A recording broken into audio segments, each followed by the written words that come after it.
مننه چې د پناه غوښتنې په کلینیک کې مو ګډون وکړ. د کلینیک په پایله کې تاسو خپل د پناه غوښتنې یو بشپړ درخواست د حقوقي متخصصینو یو ټیم ته په لاس ورکړ.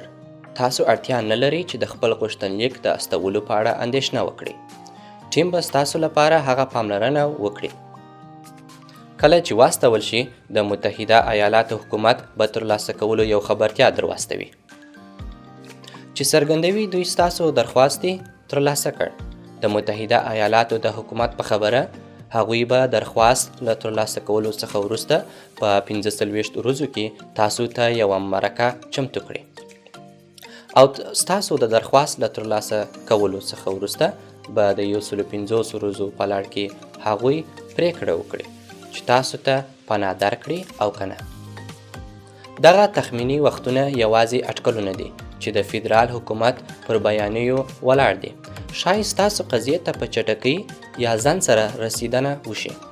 دا په دې یوازې پورې اړه لري چې د شیکاګو د پناه غوښتنې ادارې د پناه غوښتنې څومره درخواستونه ترلاسه کړي دي.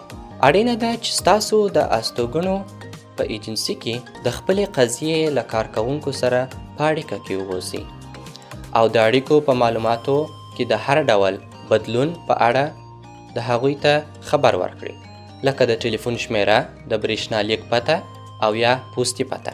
د حقوقي متخصصینو ټیم به ستاسو د پناه غوښتنې د قضیې په تړاو د مهمو معلوماتو په اړه د استوګنولو په ایجنسي کې ستاسو د قضیې د کارکوونکو سره اړیکې ټینګوي. کله چې موږ د ترلاسه کولو خبرتیا ترلاسه کړه، کله چې تاسو د اړتیا په صورت کې د ګونې د نشان ورکولو لپاره حاضرېدو ته اړتیا لرله، او کله چې تاسو اړتیا لرله د شیکاګو د پناه غوښتنې په اداره کې خپلې مرکې ته حاضر شي، نو موږ په هغوی ته خبر ورکړو.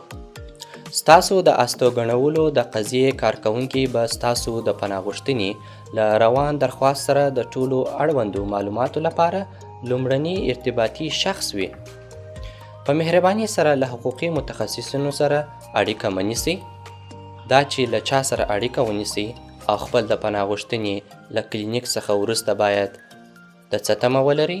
په دې اړه د مهمو معلوماتو لپاره د پناه غوښتنې له کلینیک څخه وروسته معلوماتي سند ته مراجعه وکړئ. حکومت له لوري ستاسو د پناه غوښتنې درخواست ته د انتظار پر مهال تاسو کولی شئ د کډوالۍ له یوه افسر سره د پناه غوښتنې د مرکې لپاره په چمتووالي نیولو پیل وکړئ. موږ د راتلونکي ویډیو د کټولو سپارښتنه کوو ترڅو پوه شئ چې څه ډول خپلې مرکې ته چمتووالی ونیسئ. مننه چې دا لنډه ویډیو مو ولیدله.